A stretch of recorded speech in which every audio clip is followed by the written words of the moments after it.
Students, welcome to the third chapter of class 9th foundation series. Sorry, it's fourth chapter. Today we will study work, energy and power. In first chapter we have studied kinematics. It means motion, in which we have studied only motion without studying the cause of motion.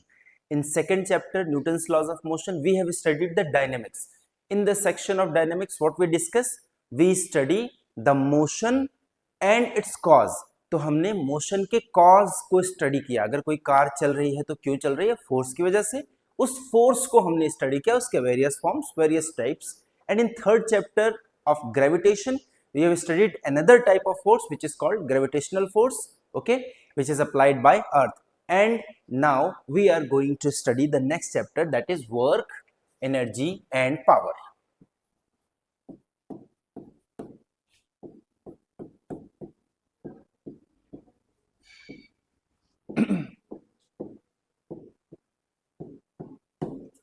Okay, so now when we study work, energy and power, what is work?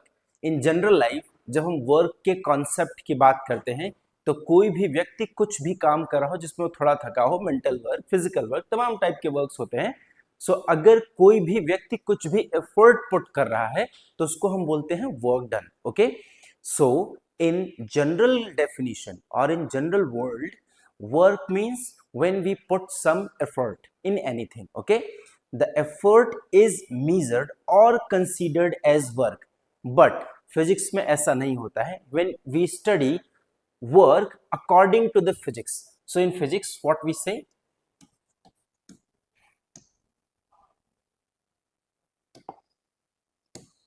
in physics when we say work means when we apply force on any object and the displacement will be done in the direction of force. अगर force की direction में कोई भी displacement नहीं हुआ तो physics की language में कोई भी वर्क नहीं हुआ.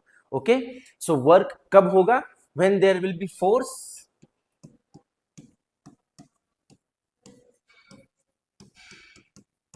force applied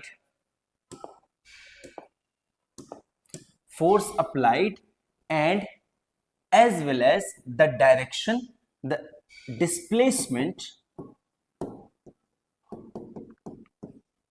will be in the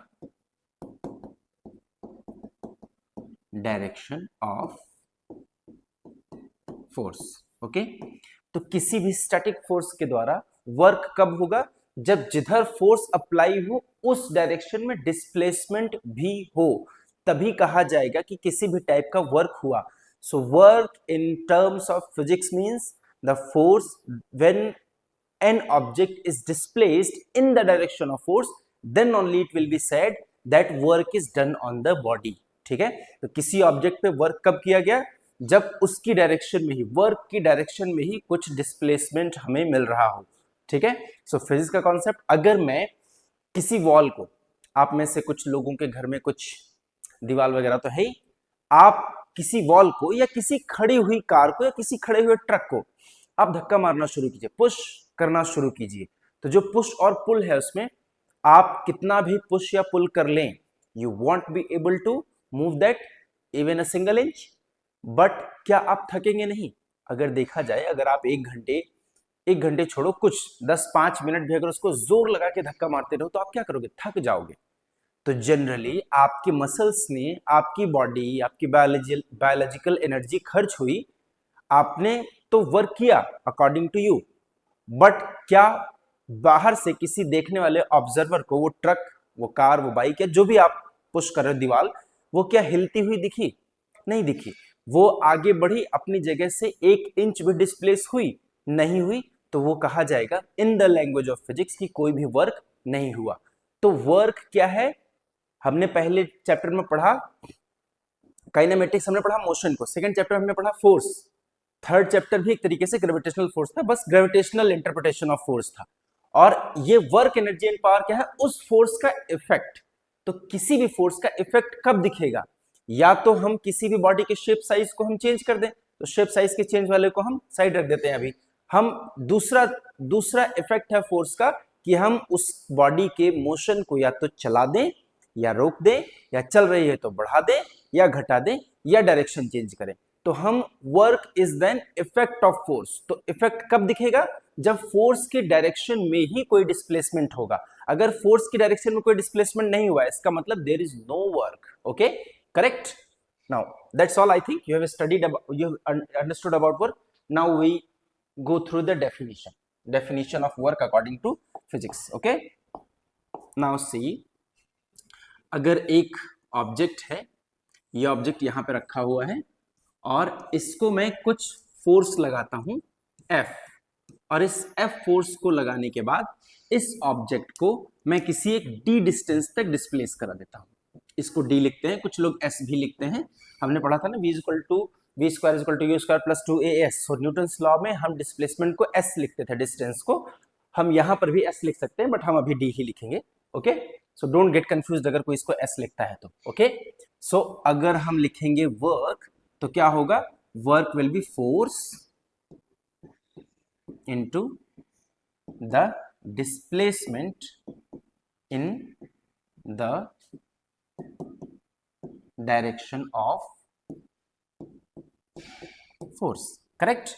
So W is equal to F into D. Stop the slide and write it down. This is the general definition of force. Sorry, general definition of work.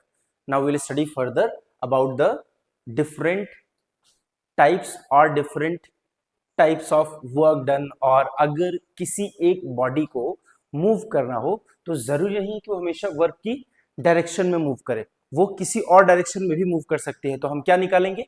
या तो हम force की direction में displacement का component निकालेंगे, या displacement की direction में फोर्स का कंपोनेंट निकालेंगे। Next, one more thing we have to study is the unit of work. Unit of work. So first we study 1 joule work. Definition, most of the time it is asked that what is 1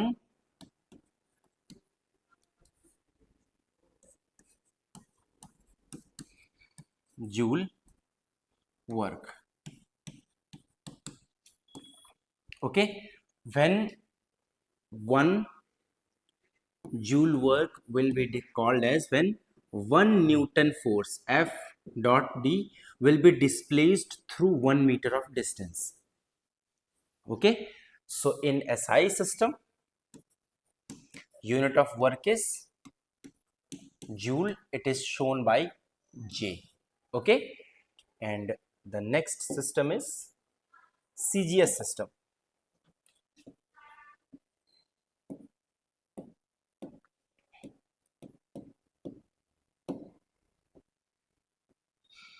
In CGS system, when we will find work, in CGS system, this W is equal to F into S, और जैसा हमने पढ़ा इसको D लिखेंगे। तो CGS system में force की unit क्या होती है? Dyne. Okay, so here the force will be 1 dyne into distance will be 1 centimeter. In CGS system, the unit of length is 1 centimeter, standard unit, and the standard unit of force is called dyne. So work will be called as 1 erg, ERG. So either joule in SI system, erg in CGS system. Okay, now stop the slide and write it down.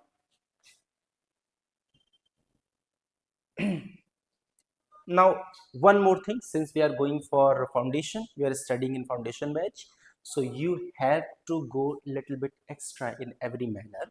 So now we will convert joule to erg. Okay, so for 1 joule, how many ergs will be there?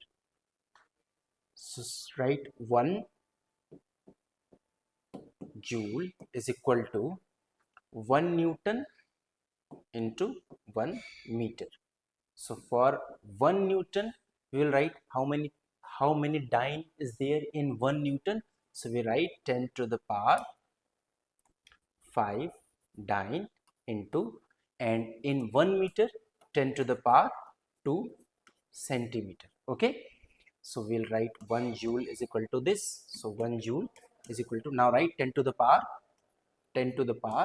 7 dyne meter. So for this dyne meter, इस dyne meter की जगह हम क्या लिख सकते हैं? We can write erg.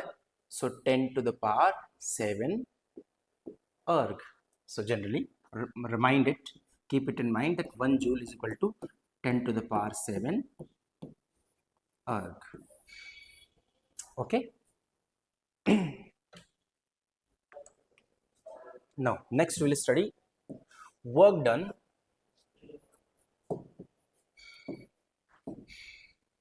by a force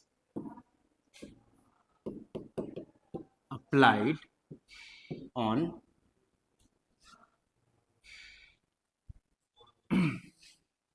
an angle.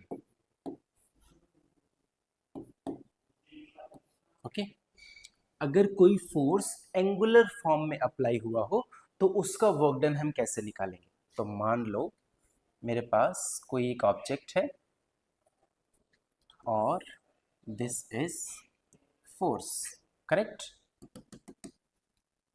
So this is theta. Suppose the force is applied on theta angle. और जैसे होता नहीं, आप किसी चीज को खींचते हो किसी तरीके से रस्सी वस्सी बांध के, ठीक है? तो मान लो कोई एक रस्सी बांधी हुई है इस बंदे ने और इससे खींचने की कोशिश कर रहा है. आप किसी ब्लॉक को बांध के कभी खींचते हो ना, ठीक? तो जब ये फोर्स लगाएगा तो ये किसी एक डी डिस्टेंस तक इसको खींच ले जाएगा, है ना? तो finally this object will be here and this person will be here. Okay, तो अगर ये फोर्स थीटा एंगल पे लगाया हुआ है इन्होंने, तो हमने क्या पढ़ा? वर्क डन मतलब the force multiplied by the displacement in the direction of force. तो ये फोर्स है और इस फोर्स की डायरेक्शन, तो फोर्स तो इधर लग रहा है, क्या कोई भी डिस्प्लेसमेंट इधर दिख रहा है क्या हमें? नहीं.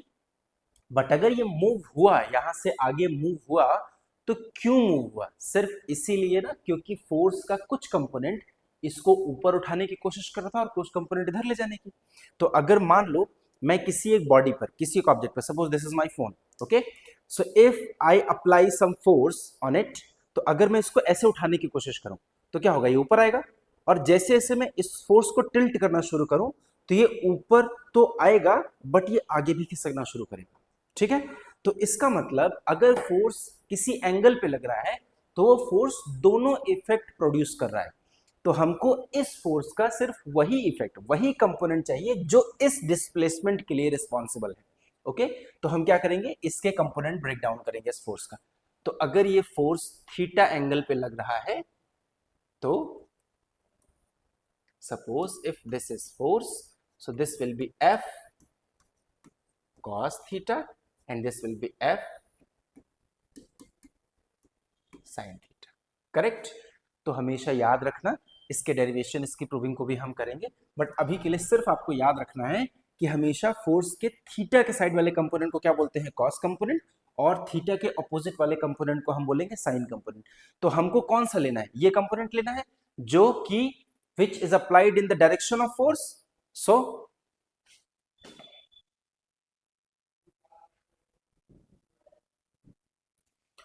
we will take this component only, this component of force जो इधर है. तो चलो हम निकालते हैं, अलग अलग निकालते हैं. Work done by horizontal component.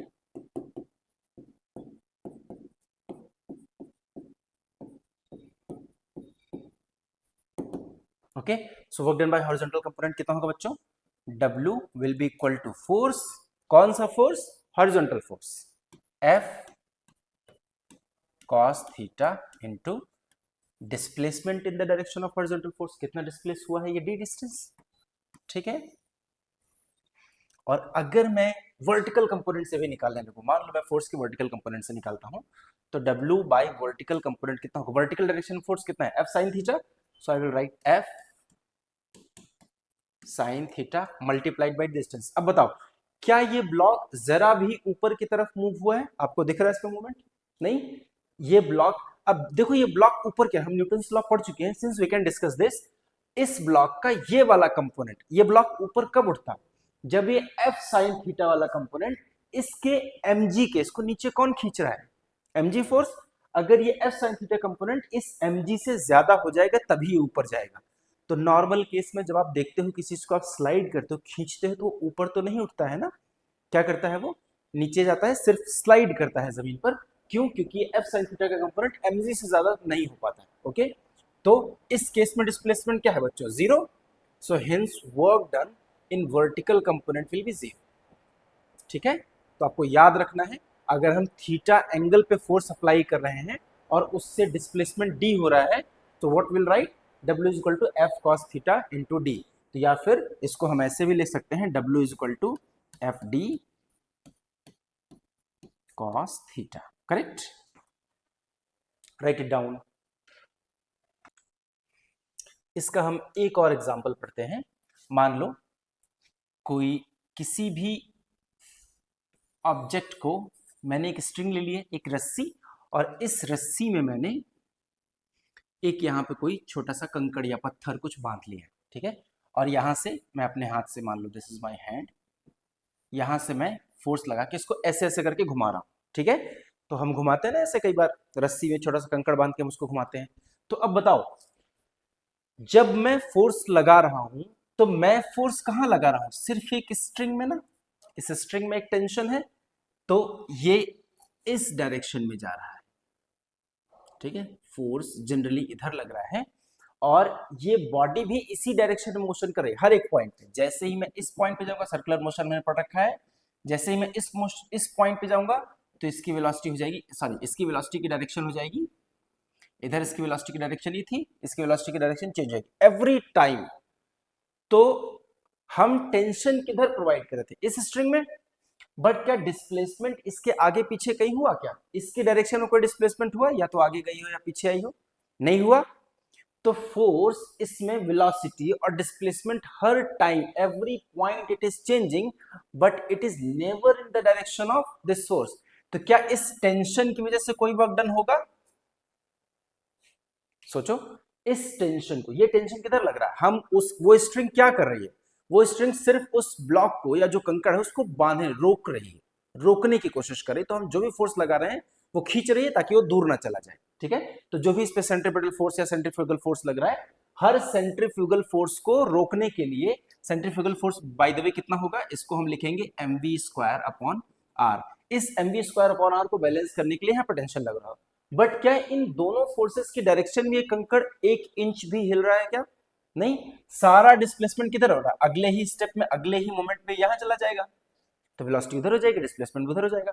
तो ये डिस्प्लेसमेंट हमेशा टेंजेंशियल है। सो इसमें वर्क डन बाय टेंशन और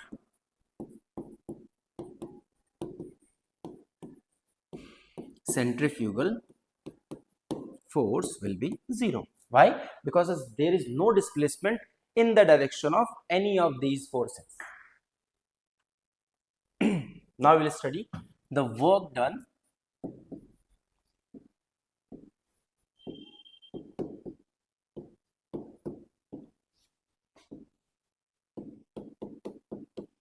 against gravity.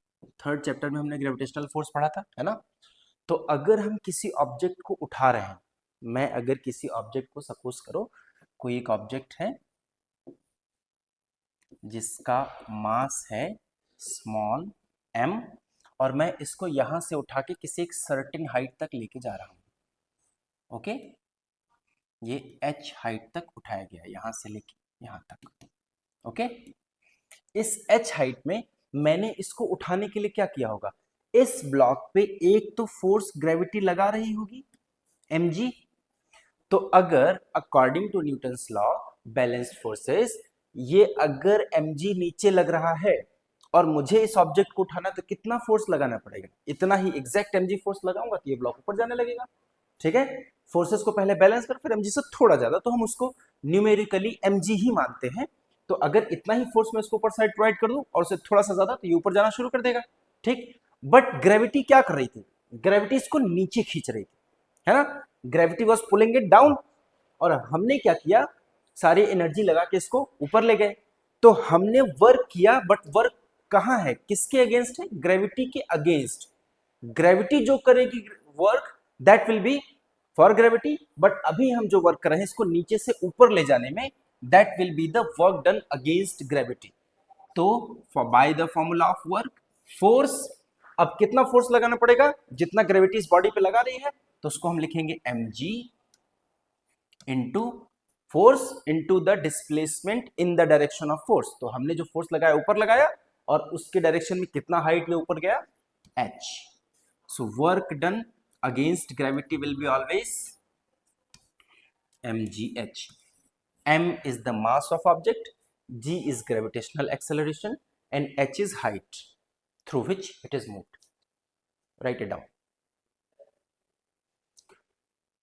Whenever I say write it down, I just pause for 1 second so that you can stop the slide and write this. अगर मैं 1 minute 2 minute इधर उधर घूम के तुमको टाइम दूंगा लिखने का, तो टाइम ज्यादा वेस्ट होगा हमारा, ओके।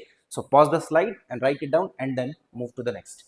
सो नाउ अब देखो, अब इसी ऑब्जेक्ट को, सेम ऑब्जेक्ट को मैं सीधे ना उठा करके, मान लो मेरे पास एक वेज शेप यहां पर जगह है, और मैंने इस m मास को यहां से यहां ले जाना है, ठीक है, ओके। तो मैंने क्या किया, मैंने इस, मान लो इस सूटकेस है, मैंने इसको उठाया और मैं सीढ़ी चढ़ के ऊपर चला गया, तो मैं यहां से यहां तक गया। अब चूंकि सूटकेस है तो मैं उठाऊंगा तो इसको वर्टिकली ही उठाऊंगा ना, वरना हम फोर्स का भी कंपोनेंट करते, बट अभी जनरली समझने के लिए F फोर्स मैं यहां पे लेकर लगाऊंगा, उठाऊंगा और यहां से इसको यहां से लेके यहां जाऊंगा। तो फिर से अब जब हमको इसके डिस्टेंस निकल, हम डिस्टेंस तो जनरली ये वाली डिस्टेंस कवर कर रहे हैं ना, मान लो ये डिस्टेंस है कोई, ये डिस्टेंस जो भी होगी, ये डिस्टेंस कोई होगी a, ठीक है, ठीक है, ये डिस्टेंस a है। हम इस ऑब्जेक्ट को उठा के यहां तक चढ़े, सीढ़ियों से, स्टेयर्स थी, मान लो ये छोटी छोटी स्टेयर्स हैं,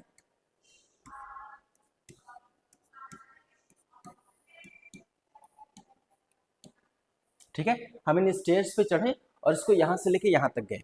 तो फिर से फोर्स हम किधर लगा रहे थे, ऊपर, ठीक।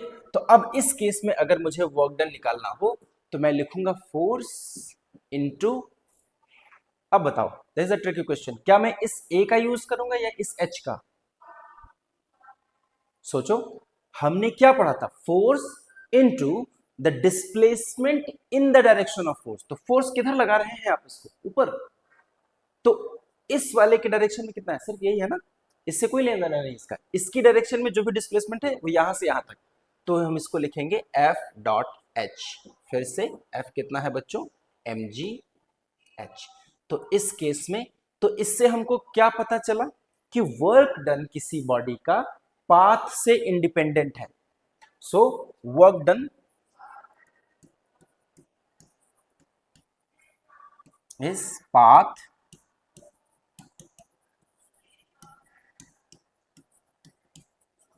In the language of physics. अब अगर मुझे, मान लो अगर मुझे इस ऑब्जेक्ट को बहुत ज्यादा वेज शेप कर दूं, इसको उठा के मैं मान लो घुमाना शुरू करता हूँ, यहां से उठा के कहीं यहां ले गया, घूम फिर के पूरी दुनिया घुमा के लास्ट में आके मैंने यहीं पे रखा, तो अब in the language of physics आप इसको कहीं से भी लेकर के आइए, आप तो थक जाएंगे ना अगर आप इसको घुमा फिरा के वापस यहां ले आएंगे, बट जब आप इसको इनिशियल पॉइंट और फाइनल पॉइंट ले आए, तो क्या हमने पढ़ा था, डिस्प्लेसमेंट। डिस्प्लेसमेंट क्या होता है, direct distance between initial to final, और उसमें से भी कौन वाला डिस्प्लेसमेंट, जो फोर्स की डायरेक्शन में है। तो ये पाथ से इंडिपेंडेंट होगा, आप कहीं से भी ले आके रखवाओ, हम देखेंगे फाइनल और इनिशियल, उसके बीच का डिस्प्लेसमेंट निकालेंगे, और डिस्प्लेसमेंट का भी वो कंपोनेंट जो फोर्स की डायरेक्शन में है, okay. Write it down. Now we'll see one more case. Work done by a moving vehicle. Okay.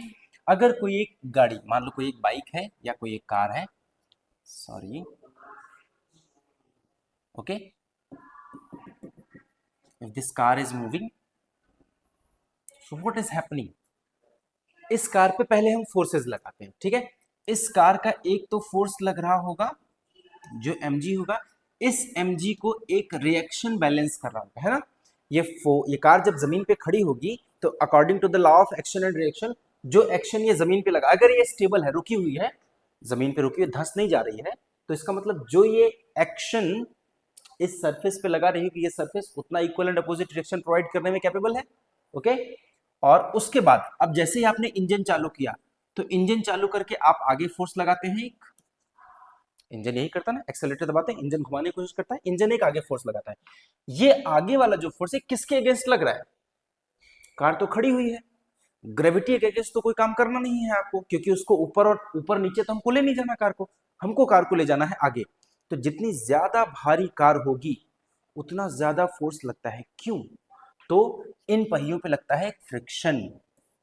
हमने पढ़ा है फ्रिक्शन क्या होता है, coefficient of friction mu into R. जो जितना ये नॉर्मल रिएक्शन लग रहा है, उसी नॉर्मल रिएक्शन को हम म्यू यानी कि कोफिशिएंट ऑफ फ्रिक्शन से मल्टीप्लाई कर देंगे। यहां पे लिख लो, हमने पढ़ा है फ्रिक्शन में कोफिशिएंट ऑफ,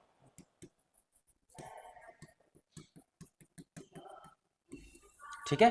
तो ये म्यू इंटू आर फोर्स जो लग रहा है, जो पहियों पे जो फ्रिक्शन है, उस फ्रिक्शन को ओवरकम करने के लिए हम इंजन को ऑन करते हैं और इंजन को चलाते हैं। अगर ये फ्रिक्शन कम होता है, जैसे मान लो जितना मास कम होगा उतना रिएक्शन कम होगा, R is equal to mg होगा हमेशा।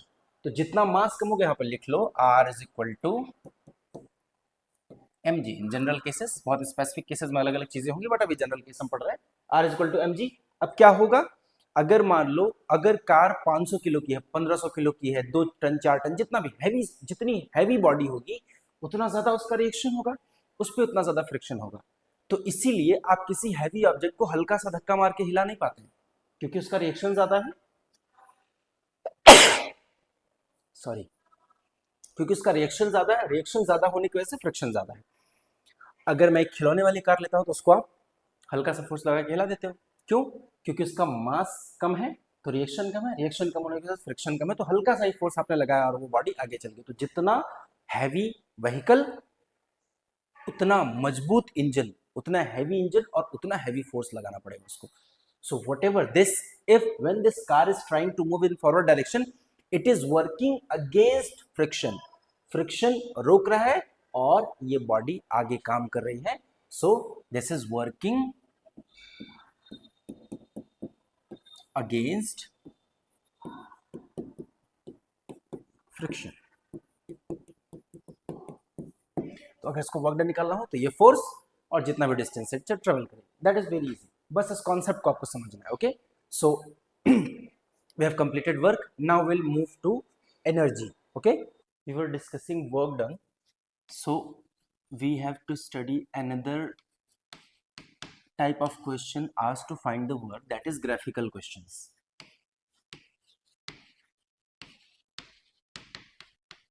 graphical method,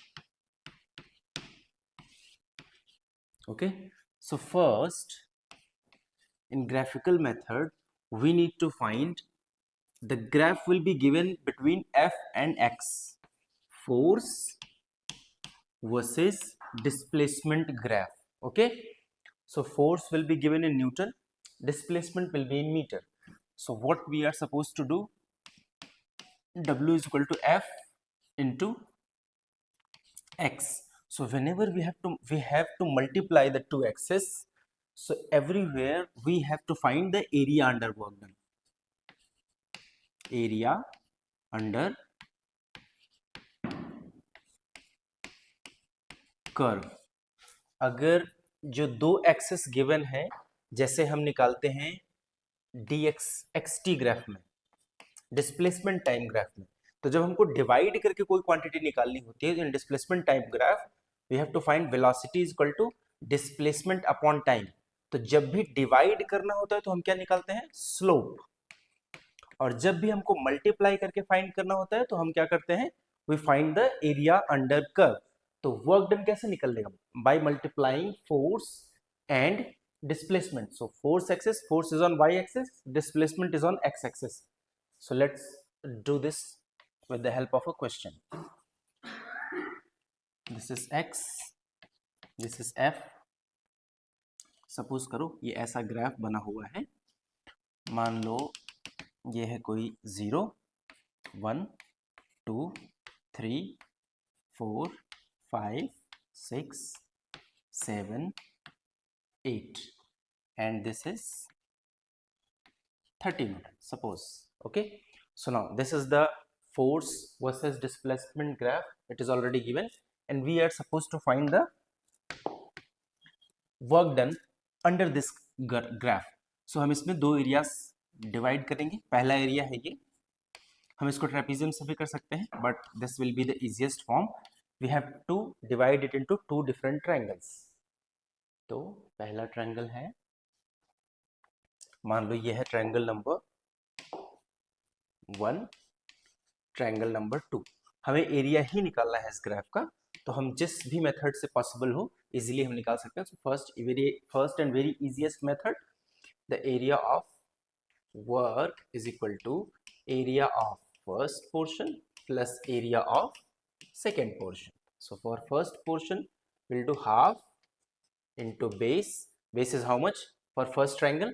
This is 4 into height. Height is how much? 30. Okay, plus area of second curve. So from 4 to 8, what will be the difference? This distance will be 4 meters. Okay, 8 minus 4, whenever we have to find the coordinates or distance of between two coordinates, we have to subtract. इसमें से हमको इसको subtract करना होगा. Okay, so this will B 4. Same formula, half into base into height. So this is 4. What is height? 30. Again, so it will get 2 15 times and 2 15 times. 15 4 जा 60 plus 15 4 जा 60. How much it will B? 120 Newton. Correct? Solve it. And now we'll move to the next portion, that is energy. Next we will study energy. So after work, हमने work की सारी चीज़ें discuss कर ली. Work done क्या होता है, work done कैसे निकाला जाता है, और डिफरेंट टाइप ऑफ वर्क. अगर वर्क डन सेम डायरेक्शन में हो रहा हो या वर्क डन और डिस्प्लेसमेंट के बीच में अगर कोई एंगल हो, हम उस एंगल से कैसे वर्क डन निकालेंगे. और लास्ट हमने पढ़ा ग्राफिकल मेथड. अब हम पढ़ेंगे energy. So for energy, what is energy in general? What is your understanding of energy? हम लोग कहते हैं ना कि अगर हमें कोई काम करना हुआ तो अब मेरे पास एनर्जी नहीं बची है यार, बस खत्म करो. So that energy which we are referring, that is biological energy. in our body, when proteins are digested, everything what we eat that get digested and we get glucose and ultimate form of energy in our body, we put in some work by that energy. तो energy की ultimate definition, जो सबसे basic layman's definition है, वो क्या है? Energy is a ability to do work. Ability to do work. This is biological definition of energy. Okay, but if we discuss energy from the point of view of physics, so what is energy? Basically energy is always converted to work. So work and energy are interconvertible. इसलिए energy को ही हम work में convert करते हैं और work ही वापस आता है एनर्जी में. ओके, जब हम किसी बॉडी पे वर्क करते हैं, सपोज करो अगर मैंने किसी ऑब्जेक्ट को उठाया, लिफ्ट किया इस रिमोट को, ये बहुत छोटी सी चीज़ है. मैं एक हैवी ऑब्जेक्ट की बात करता हूँ, मान लो बहुत हैवी है, ये 50 किलो का है. तो अगर मैंने, if I am powerful enough to lift this object, तो अगर मुझे 10 दिन खाना ना दिया जाए तो क्या मैं 50 किलो उठा सकता हूँ क्या? नहीं. Why? Because if I have energy, only that biological energy will be converted to work by lifting up this object. अब मैंने इस ऑब्जेक्ट को उठा दिया, अब मैं इस ऑब्जेक्ट को छोड़ दूंगा यहाँ से, तो ये नीचे गिरेगा अपने आप. तो क्या नीचे गिरने में कोई वर्क कर रहा हूँ क्या? उसमें वर्क कर रही है ग्रेविटी. तो जब ये ऊपर गया तो इसके अंदर एक ग्रेविटेशनल पोटेंशियल एनर्जी सेव हो गई, जो वर्क मैंने किया वही वर्क सेव हुआ इसमें एज एनर्जी, और फिर ये नीचे जाएगा। अब ये नीचे कहीं पर गिरेगा, हिट करेगा किसी ऑब्जेक्ट को और उस पर भी ये इंपैक्ट डालेगा, तो फिर से that potential energy again converted to work. Okay, so work and energy are interconvertible, इसलिए जब हम यूनिट का डिस्कशन करते हैं तो unit of work is joule, unit of energy is also joule. Okay, so this is the concept of energy. अब हम जिस एनर्जी की बात करेंगे जो हमें आपके सिलेबस में पढ़नी है, that is only mechanical